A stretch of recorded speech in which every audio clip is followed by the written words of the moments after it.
My first question that I want to pose to all the parents out there, all the moms, and the dads too if you're watching it, is about slings. We have a snug to use that for walks and stuff, but I'm talking about just to, you know, hold the baby if I need to, if he's fussy while I'm cleaning or something like that. And then preferably one that is ideal for breastfeeding out in public. What's your take on slings? Did you like them? Did you hate them? And then what brands do you recommend, if you would please?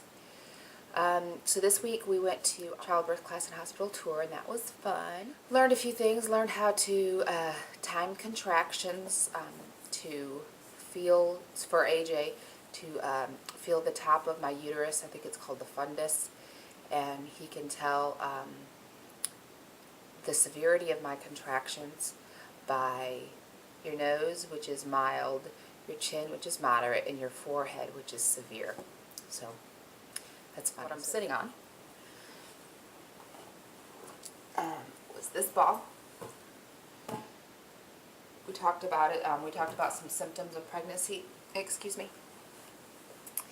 And one of them was sciatica, which I love it. It helps relieve the pressure on my back, the sciatica on my back, the pain that we get across our hips the further we get along. And then I've been having that restless leg syndrome, and if I get on that and do some bounces or roll around, that really relieves that. And then I also, get down. They also showed us how to make a rice sock. And this is just a regular tube sock with a pound of rice. And you tie it at one end. And then you pop it in the microwave. She said for a minute 20.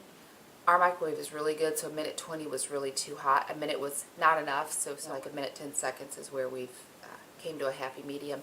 And then you just put this across your back or whatever's hurting, and it's wonderful. It stays warm for like 45 minutes or so. And then another one, and you're not getting that either. Another one is the mate to the tube sock with 3 tennis balls in it.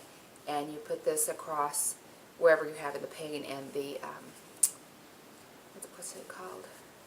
The, not direct, but the, anyways, the pressure against where the pain is helps relieve the pain. And there's a word for it, but I'm pregnant. I don't remember anything. So those were good tips that we found out. I went to my doctor's visit yesterday, and I took him a copy of my birth plan, and he said, well, the thing about birth plans, and he said, I don't want to make it sound like I don't care, but I don't care. You know, and I knew where he was going with this in the beginning. And ultimately, the health of my baby and my health comes first. So I'm not so stringent in my birth plan that I'm going to kick if he says, you know, we need to do an internal monitoring, or we need to do this, or you need to have a cesarean. He's the medical professional. I'm going to trust what he wants. In the end, I'm still going to have my baby. So, you know, what does that really matter? The only thing that I'm less relaxed about, I guess, is after the baby comes. You know, I definitely want him to be laid on my chest. I definitely want the opportunity to breastfeed within the first hour. I want that alone time with AJ and I for as long as we can before they do take him to the nursery. But with all that being said, if, heaven forbid, something's wrong that causes them to say, let me take him away and go do this test, then they're going to take him away and do this test. They're not doing it to be mean. They're doing it to take care of my child. So, you know, I get it. But let's see. Oh, once again, when the nurse started trying to find his heartbeat, he was moving around and he was kicking it. A couple times he just flat out soccer kicked it. And I said, well, I guess that's a sign of things to come. So she finally found it, but it was funny. His little personality is already showing through, which I guess that part of him you could say is definitely attributed to me. I am the one that kicks when I don't like something. AJ's pretty mellow. So I asked him about sleeping pills because I've been having that fatigue and insomnia. And he said, well, what have you tried already? Because I asked him about Ambien. He said, what have you tried? I'm like, nothing. You know, I'm not going to try anything over the counter without talking to him. And I'm not the kind of person that calls my doctor with every twinge or, you know, stuff like that. So I've been pretty low maintenance. And he said, well, you know, try a Tylenol PM, because I already told him about being more and more uncomfortable. He said, try a Tylenol PM, or, you know, some people, Benadryl gives them enough to relax them and let them settle down. I was like, Benadryl knocks me out. So he did give me the okay to take either of those if I need to. Luckily, I haven't needed to, knock on wood, I haven't needed to since I've gotten this ball, because if I feel, you know, my legs starting to mess with me, I get on the ball and, you know, I sit on it while I watch the TV and stuff in the evening, and it's, I think, has allowed me to go to sleep easier.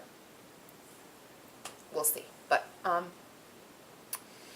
did ask about which week the baby will get into place and stay there. Like most doctors, he didn't have a definitive answer because, you know, we all vary. But he did give me percentages, like 5% or something like that, of babies presenting breech when it comes time to deliver. And the reason I ask that is either he doesn't move very much, because I haven't felt him really kick up top a lot. Lately now I do get a few jabs and pokes once in a while. But for the most part, at least when he's most active, like right now, he's kicking my bladder and, you know, my cervix and stuff like that. So I don't know. Maybe he'll get ready to turn soon, so that, you know, I would like to deliver vaginally, but if that doesn't happen, then it doesn't happen. But let's see, my next doctor's appointment's in 2 weeks. I'm going to have another ultrasound. You know, I told you last week he's monitoring me a little more closely, or week before last, a little more closely. So I'm going to have another ultrasound next week.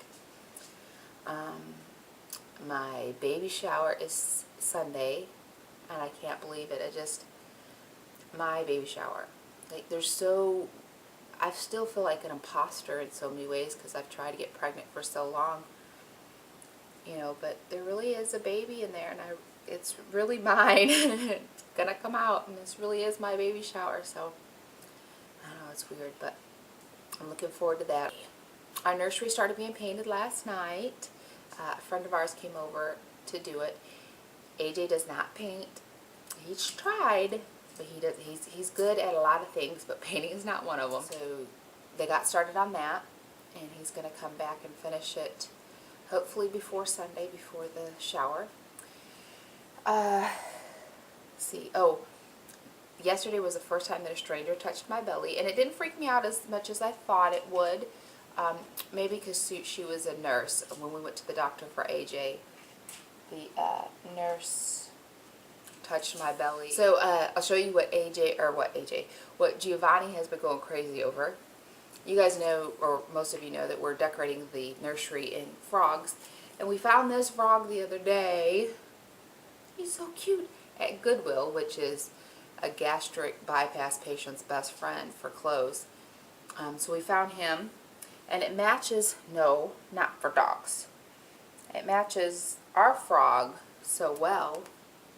See? Isn't that cute? It's like it was made for each other. So anyway, she wants it bad. But it's not for dogs. She thinks all toys are hers. I think that is it. I will show you the baby bump. Ugh. Alright. 32 weeks. And my belly button hasn't really popped when I lay down. It's more of an outie, but I don't think I'll ever actually get it to pop out because of my excess skin and the fat that I still had. So, but I think his head's here now, and then this is his back, and then his butt and his feet are down there. I think. I'm not very good at figuring out what's what yet, but I will see you all next week. Alright, y'all take care.